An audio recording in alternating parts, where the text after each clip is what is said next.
La extraordinaria Frida Kahlo. Pies para qué los quiero si tengo alas para volar. Frida Kahlo fue en realidad una de las artistas más importantes del siglo XX.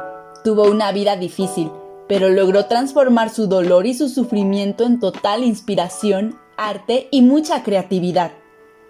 Kahlo nació el 6 de julio de 1907, aunque ella misma decidió cambiarlo y empezó a decir que era nacida en el año de 1910, año de la Revolución Mexicana, pues quería tener una conexión con esta fecha representativa. Nació en Coyoacán, México. Su padre, un inmigrante alemán nacionalizado mexicano llamado Guillermo Kahlo, era un fotógrafo contratado por el gobierno del dictador Porfirio Díaz. Viajó por todo el país fotografiando monumentos históricos. Y su madre, Matilde Calderón, una mexicana. Era muy religiosa y a Frida no le interesaba educarse para ser una mujer dedicada a la familia. No compartía esa visión con su madre, por lo que tuvo ciertas fricciones con ella. Frida se identificaba estrechamente con su herencia indígena y amaba muchísimo al pueblo mexicano. Su salud fue delicada ya desde muy pequeña. A los 6 años tuvo poliomielitis y a causa de esta enfermedad le quedó una pierna más delgada que la otra, razón por la que decidió usar faldas largas para esconder esta diferencia. Aún así, sus compañeros de clase se burlaban de ella y la apodaron Frida Pata de Palo, sobrenombre que usó para firmar algunos de sus cuadros. En 1922, ingresó a la Escuela Nacional Preparatoria de la Ciudad de México, ubicada en el antiguo Colegio San Ildefonso, que recientemente había comenzado a admitir estudiantes del sexo femenino.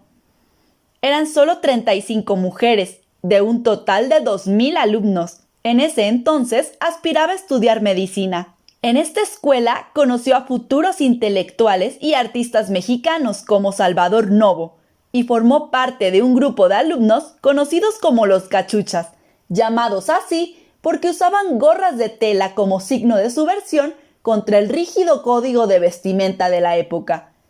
A este grupo solo pertenecían 2 mujeres, Carmen Jaime y la propia Frida. En 1925, a los 18 años de edad, sufrió un accidente cuando el camión en el que viajaba fue arrollado por un tranvía, quedando aplastado contra un muro y completamente destruido. Su columna vertebral quedó fracturada en 3 partes. Su pierna derecha se fracturó en 11 partes, sufrió fracturas en 2 costillas, en la clavícula y 3 en el hueso púbico. Además, un trozo de hierro la atravesó a la altura del abdomen y el útero.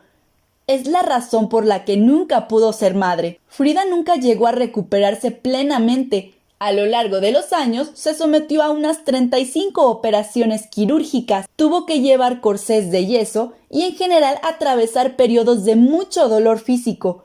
Algo muy recurrente en sus cuadros son las mariposas. Ella decía sentirse frágil como las alas de este animal. En su recuperación, Frida inició su incursión en el mundo de la pintura, a pesar de que años antes había recibido clases de dibujo. La formación de Frida fue mayoritariamente autodidacta. Empezó pintando autorretratos en los que intentaba exponer sus sentimientos y distintos retratos de personas allegadas. En sus propias palabras dijo: «Nunca pensé en la pintura hasta que tuve que guardar cama a causa de un accidente automovilístico. Me aburría muchísimo ahí en la cama con una escayola de yeso. Y por eso decidí hacer algo». En 1922, Diego decidió regresar a México, donde lo contrataron para pintar el que sería su primer mural en la Escuela Nacional Preparatoria, la escuela donde estudiaba Frida. Ella en ese entonces tenía 15 años. No es mucho lo que pasa entre ellos, apenas intercambian algunas conversaciones mientras él pinta. 3 años después de su accidente, Frida Kahlo conoce a Diego Rivera, a quien le lleva algunos de sus primeros cuadros. Este quedó impresionado por su talento. Al poco tiempo de conocerse, deciden casarse. La boda se lleva a cabo en 1929. El matrimonio tiene bastantes altibajos.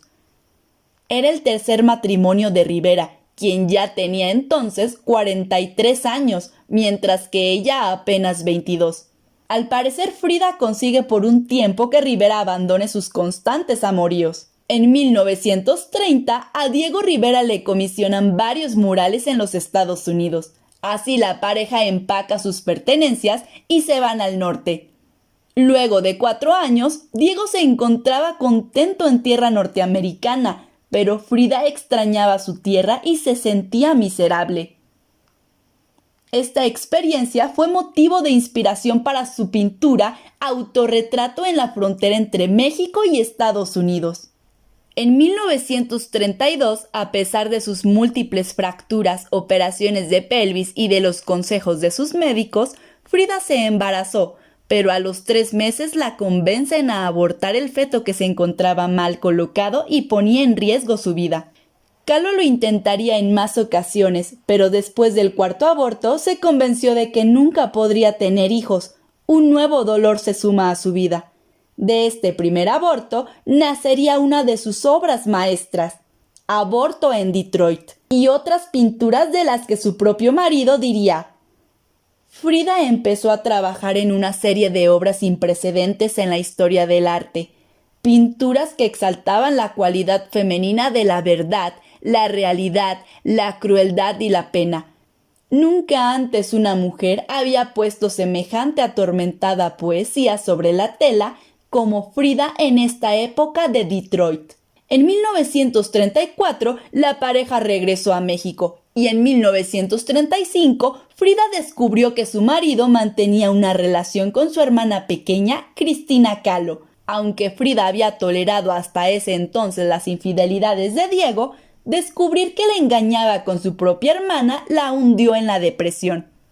A partir de entonces, tomó una decisión. Seguirían juntos, pero su matrimonio sería una relación abierta en la que cada uno podría tener otras parejas. Frida comenzó a mantener relaciones no solo con hombres, sino también con mujeres, lo que despertaba los celos de Diego Rivera. Esta es la situación hasta que en 1937 llegó a México huyendo de Rusia una de las principales figuras de la revolución, León Trotsky, quien se había enfrentado al líder de la Unión Soviética, Stalin, y para salvar su vida había tenido que buscar un lugar donde exiliarse. Fueron las gestiones de Diego Rivera, quien admiraba al líder ruso ante el gobierno mexicano, lo que permitió que Trotsky pudiera establecerse en México. Tal vez Kahlo vio ahí la oportunidad de llevar a cabo una refinada venganza, iniciando una relación amorosa con Trotsky, al quien tanto admiraba su marido. En 1939, el matrimonio entre Rivera y Kahlo naufragó y ya no soportó más infidelidades, por lo que ambos acuerdan divorciarse. Un año después, el 21 de agosto de 1940, León Trotsky es asesinado. Como era conocida la relación que mantenía con Kahlo, la policía la detuvo para interrogarla y parece que lo hicieron con dureza, reteniéndola. Enterado de ello, Diego Rivera, que en aquel momento se hallaba viviendo en San Francisco realizando un mural, la llamó para que se fuera a vivir con él, a pesar de que Rivera estaba manteniendo entonces relaciones con otras 2 mujeres. Kahlo no lo dudó y voló hasta San Francisco, y ese mismo año se casaron por segunda vez. Quizá porque Rivera sabía que la salud de Kahlo era muy frágil y necesitaba que la cuidara, o porque en realidad ambos, a pesar de las infidelidades, se amaban. A lo largo de su vida tuvo varios amantes, entre los cuales destacan el fotógrafo americano Nicholas Murray, León Trotsky y se especula que también Chavela Vargas. Frida pintó unos 155 cuadros, 55 de los cuales fueron autorretratos. Decía: pinto autorretratos porque estoy mucho tiempo sola y me pinto a mí misma porque soy a quien mejor conozco. Hasta 1939, Frida solo había pintado para ella, pues no admitía que su trabajo pudiera tener relevancia en el mundo de las artes. Ese año, la mexicana viajó a Francia a exponer sus trazos por invitación de André Breton, el padre del surrealismo, quien intentó convencerla de que su arte pertenecía a esta corriente. Ella siempre lo contradijo. Nunca pinto sueños o pesadillas, pinto mi propia realidad, indicaba. Los coleccionistas y críticos fijaron la mirada en aquellos óleos. En esa muestra se presentó Autorretrato, el marco, el cual se convirtió en el primer cuadro de un artista mexicano adquirido por el Museo del Louvre.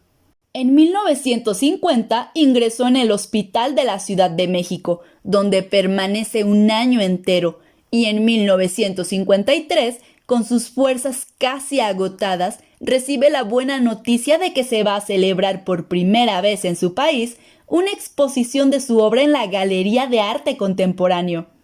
Los médicos le prohibieron ir, pues temían que su débil salud no soportase el esfuerzo, pero conociendo lo importante que era para ella acudir a la exposición, Diego dispuso poner en medio de la sala donde tenía lugar la exposición una gran cama en la que Frida pudiera ver sus cuadros expuestos y saludar al público.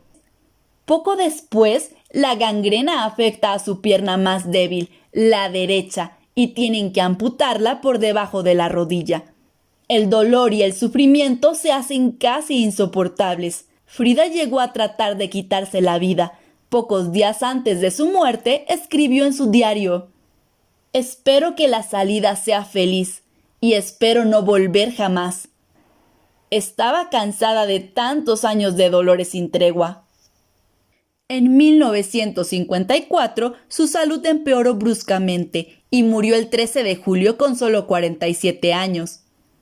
Los críticos de la obra de Frida Kahlo, así como sus biógrafos, coinciden en señalar que cualquier intento de separar la vida personal de su obra resulta casi imposible. Al analizar la temática, la simbología y hasta la técnica de la obra del artista, se trata de trabajos de sesgo muy personal y autobiográficos. Frida es sujeto y objeto de su pintura. Frida Kahlo fue todo un símbolo del siglo XX, y no solo por sus cuadros y su arte innegable, sino sobre todo por su peculiar y fuerte personalidad. Espero que te haya gustado este video y hayas conocido un poco más de la extraordinaria Frida Kahlo. Espero que te haya gustado este video. Si te gustó, comparte y dale like. Esto es Al Paso del Guarache.